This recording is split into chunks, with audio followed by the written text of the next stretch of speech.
할렐루야, 성도 여러분, 모두 반갑습니다. 7월 11일 목요일 아침 말씀 묵상입니다. 오늘 하루를 여는 첫 찬송은 290장 우리는 주님을 늘 배반하나 찬송 올려드립니다.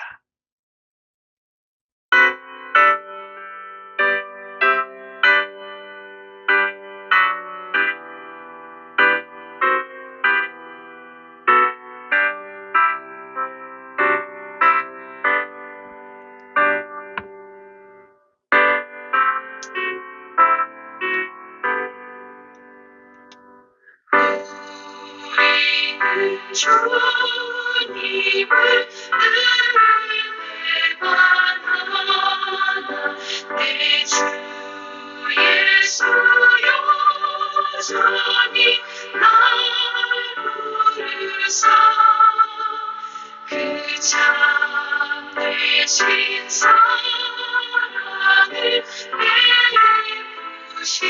베푸시나니 내 형제여 주님을 못 따르라 주 널 위해 비네 주 널 위해 비네 주 널 위해 비네 항상 위시네 주께서 풍성한 은혜를 내어 내 영혼이 하나님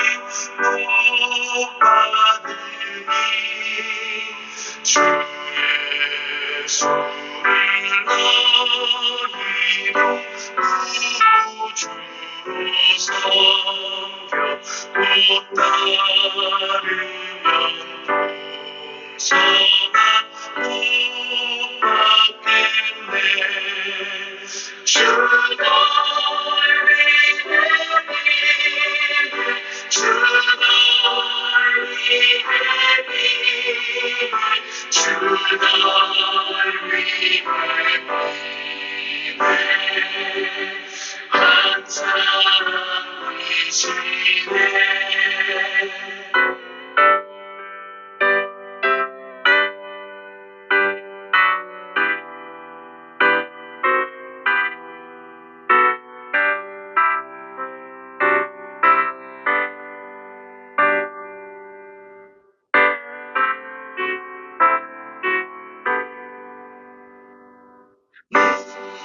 무거운 짐지고 애타는 인생 주 예수께 돌아와 오시어라 내 주 예수 너희를 돌보실 때에 참고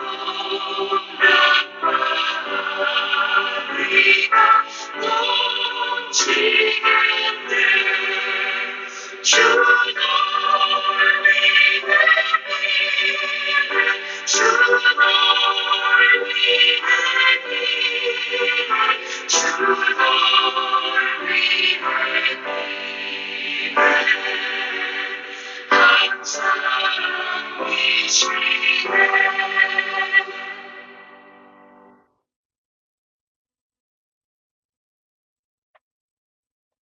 아버지 하나님, 오늘도 새날을 허락하여 주시니 감사합니다. 무엇보다도 새날을 하나님 말씀과 함께 시작하게 해주셔서 감사합니다. 오늘도 성령님의 지혜와 충무하심을 따라서 하나님 말씀을 묵상하며 아버지의 음성 듣기를 간절히 원하며 기도합니다. 오늘도 성령으로 충만케 하시고 하나님 말씀에 우리 가운데 흥황하게 하셔서 오늘도 예수님과 동행하며 주님을 닮아가는 하루되도록 인도하시고 사용하여 주실 줄로 믿습니다. 감사하옵고 오늘 하루를 온전히 의탁하면서 예수님의 이름으로 기도합니다. 아멘. 이 아침에 주시는 하나님의 말씀은 열왕기하 9장 27절로 37절의 말씀입니다. 함께 성경을 읽으십시다. 유다의 왕 아하시아가 이를 보고 정원의 정자길로 도망하니 예후가 그 뒤를 쫓아가며 이르되 그도 병거 가운데서 죽이라 하매 이블르함 가까운 그룹 빌탈에서 치니 그가 무기토까지 도망하여 거기서 죽은지라. 그의 신복들이 그를 병거에 싣고 예루살렘에 이르러 다윗성에서 그의 조상들과 함께 그의 묘실에 장사하니라. 아합의 아들 요람의 제11년에 아하시아가 유다의 왕이 되었더라. 예후가 이스라엘에 오니 이세벨이 듣고 눈을 그리고 머리를 꾸미고 창에서 바라보다가 예후가 문에 들어오매 이르되 주인을 죽인 너 시므리여 평안하냐 하니 예후가 얼굴을 들고 창을 향하여 이르되 내 편이 될 자가 누구냐 하니 두어 내시가 예후를 내다보는지라. 이르되 그를 내려 던지라 하니 내려 던짐에 그의 피가 담과 말에게 튀더라. 예후가 그의 시체를 밟으니라. 예후가 들어가서 먹고 마시고 이르되 가서 이 저주받은 여자를 찾아 장사하라. 그는 왕의 딸이니라 하매 가서 장사하려 한즉 그 두골과 발과 그의 손 외에는 찾지 못한지라. 돌아와서 전하니 예후가 이르되 이는 여호와께서 그 종 디셉 사람 엘리야를 통하여 말씀하신 바라. 이르시기를 이스라엘 토지에서 개들이 이세벨의 살을 먹을지라. 그 시체가 이스라엘 토지에서 거름같이 밭에 있으리니 이것이 이세벨이라고 가리켜 말하지 못하게 되리라 하셨느니라 하였더라. 아멘. 하나님을 대적한 자, 또 하나님의 백성을 억울하게 죽인 자에 대한 심판이 오늘 본문 가운데 나오고 있지요. 요람 왕이 죽었어요. 그런데 그 뒤에 이어서 남쪽 유다의 왕 아하시아도 죽게 됩니다. 오늘 37절에 나오는데 이스라엘 토지에서 거름같이 밭에 있으리라. 이게 나봇의 포도원 이야기를 하는 것이지요. 나봇은 하나님의 언약에 대한 소망을 가지고 있었습니다. 그래서 자신의 유업을 팔지 않았어요.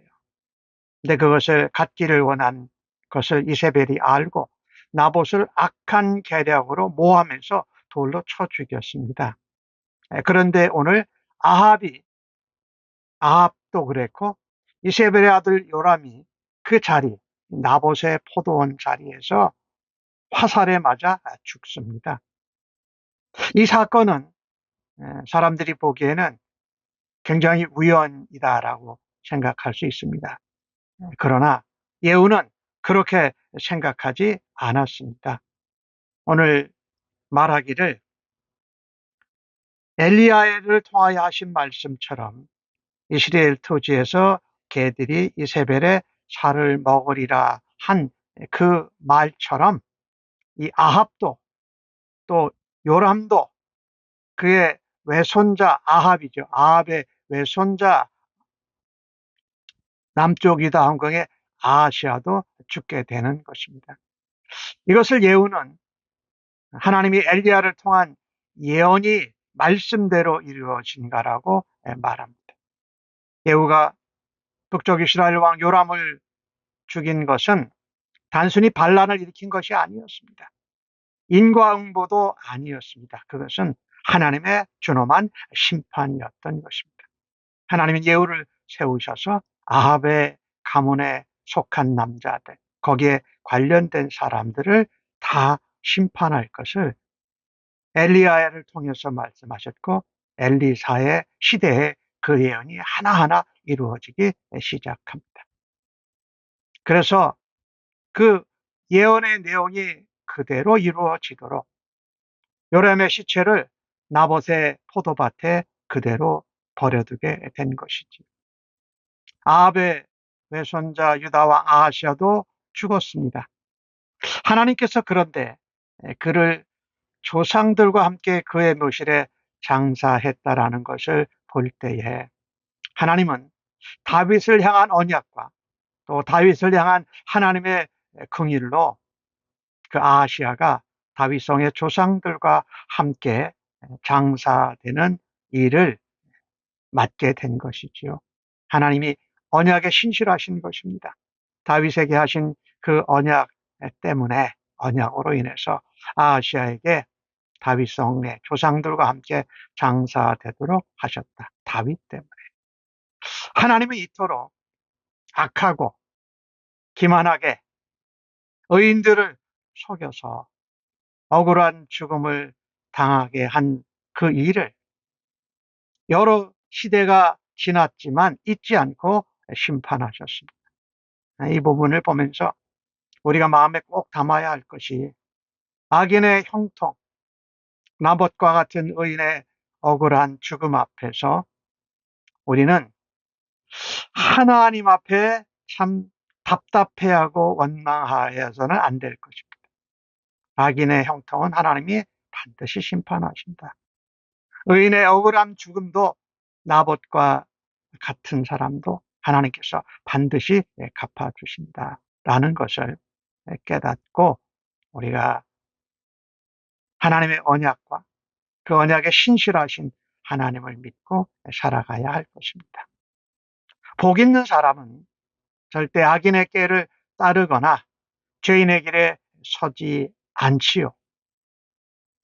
이 아하시아 왕이 죽음을 당한 것도 그가 북쪽의 이스라엘의 왕이 아닌데 아합 가문의 다른 왕들처럼 심판을 받게 된 것은 아합과 같은 혈통이었다라는 것이죠. 그리고 바알을 섬기는 일도 무심했다라는 것입니다. 아하시아가 실제로 남쪽 유다를 다스린 기간은 1년 정도밖에 안 됩니다.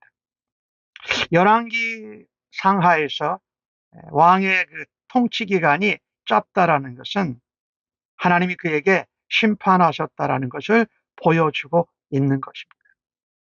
이 아하시아 왕, 남쪽 유다의 왕이면서도 요람을 찾아가서 안부를 묻고 요람을 의지하고 그 아합 왕의 가문과 계속 관계를 갖고 있었던 것을 봅니다. 아마도 자기가 하나님을 믿는 남쪽 유다의 왕인데도 자꾸 북쪽 왕들과 결탁하고 관계를 갖는 것은 세상과 타협하는 것이지요. 우리가 그렇게 세상과 타협하면 하나님을 떠나서 죄로 이끌게 하면서 하나님의 길에서 벗어나게 한다라는 것을 명심합니다. 아마도 아하시아 왕은 눈앞에 이익을 두고 하나님이 기뻐하시지 않는 일을 하려 한 것으로 보입니다. 우리가 눈앞에 이익에 거기에 몰두해서 하나님의 길을 떠나고 하나님이 기뻐하시는 일을 하지 않는 일을 멈추어야 할 것입니다. 하나님이 억울한 죽음에 대해서, 의인의 죽음에 대해서 심판하셨을 뿐만 아니라 하나님은 하나님을 대적한 자에 대해서도 심판합니다. 아합의 아내 이세벨, 핵심 인물 중에 하나죠. 이스라엘이 하나님을 배반하도록 주도적인 역할을 했습니다. 남편을 마구 조종했죠. 그런데 예후가 이제 이스라엘에서 사마리아 성으로 와서 이스라엘로 왔지요. 이세벨을 보니까 이세벨이 눈을 그리고 머리 꾸미며 단장을 하고 있다라는 것입니다. 예후가 반란을 일으켜서 이제 왕비를 잡으러 왔는데 당당합니다. 그리고 오히려 예후를 보자 시므리에 비유해서 조롱을 합니다. 시므리가 쿠데타를 일으켰지만 7일 만에 진압되어서 죽었습니다. 예후가 이렇게 집권한 것도 곧 좌절되고 망할 것이라고 저주를 합니다. 이미 그런데 그녀의 측근들은 이세벨을 따르지 않고 예후를 따릅니다. 오늘 예후가 32절에 이렇게 말합니다. 내 편이 될 자가 누구냐 누구냐 하니 두세 명의 내시가 내어 보았다가 예후가 이세벨을 던져라 했더니 던져 내려가지고 그 피가 담에 튀고 말에게 튀었다. 예후는 그 시체를 밟았다라고 말합니다. 시체를 그냥 두어서 있다가 그가 왕의 딸이니 그래도 저주받은 여자지만 장사하라 해서 장사할 것을 허락하지만은 이미 며칠이 지난 사이에 들짐승에게 다 먹혀서 두골과 발과 손만이 남아 있었다라는 겁니다. 훼손되어서 형체를 알아볼 수 없게 된 것이지요. 이 저주받은 죽음, 그것은 하나님의 심판의 예언을 생생하게 증명하고 있습니다. 이세벨, 자기가 죽게 될 순간도 모르고 허세를 부립니다. 또 다른 사람 예후에게 위협을 합니다. 우리가 허세 부리고 위협하는 것이 하나님을 아는 자는 때가 되면 회개하고 하나님 앞에 항복해야 되는데 내 인간의 허세 또 나의 어떤 위치, 위력을 가지고 다른 사람을 위축하게 해서는 안 된다. 오늘 의인들을 억울하게 죽인 것에 대한 심판, 하나님을 대적한 아합의 가문과 사람들에 대한 심판을 볼 때에 하나님 앞에 하나님은 참 말씀하신 것에 예언하신 것에 정말 정확한 분이구나라고 하면서 하나님 앞에 우리가 바르게 설 수 있기를 모두 바랍니다. 하나님 백성으로 하여금 하나님을 떠나게 하는 것만큼 큰 죄가 없지. 우상 숭배와 의로운 자들을 억울하게 죽게 하는 것, 이런 것들의 말입니다. 이세벨은 엘리야의 예언대로 개들의 밥이 됩니다. 개들이 이세벨의 살을 먹었다. 우리는 눈에 보이는 우상, 또 은밀하게 우리의 마음을 사로잡는 형태가 없는 우상들을 경계해야 합니다. 하나님은 어떤 우상도 결코 용납하지 않으십니다. 오늘 이세벨과 아하시아와 또 그 전에 요람까지 이렇게 죽는 모습을 보면서 하나님을 대적하는 자, 의로운 자들을 억울하게 죽이는 자는 반드시 하나님께서 심판하시고 그 죽음이 저주받은 자의 모습으로 죽게 된다. 그래서 우리가 죽게 되는 것은 우리가 어떤 삶을 살았는가를 보여주는 거울이 됩니다. 오늘 이세벨과 아하시아와 요람의 모습을 보면서 우리의 삶을 어떻게 살았는지가 우리의 죽음으로 말할 수 있다라는 것을 우리가 깨닫고 우리가 오로지 하나님만 섬기고 다른 어떤 것보다도 하나님께 가장 먼저 마음을 쏟는 주의 백성들로 살아드릴 수 있기를 예수님의 이름으로 간절히 축복합니다. 아멘. 하나님, 저희들의 생각과 저희들의 삶 속에서 세상의 풍요로움을 추구하고 잠깐의 이익을 추구하면서 바알 같은 우상이 우리 속에 자꾸만 자리 잡으려고 하는 것을 거절할 수 있게 하여 도와주옵소서. 죄의 결국은 심판이요 죽음인 것을 날마다 마음에 기억하고 죄의 길에서 돌아서기를 간절히 원합니다. 말씀과 성령의 충만한 가운데 하나님의 사람으로 살아가게 하여 주옵소서. 악인의 형통을 부러워하지 않고 하나님의 공의를 마음에 날마다 품게 하여 주옵소서. 인간의 허세나 다른 사람을 위협하는 어떤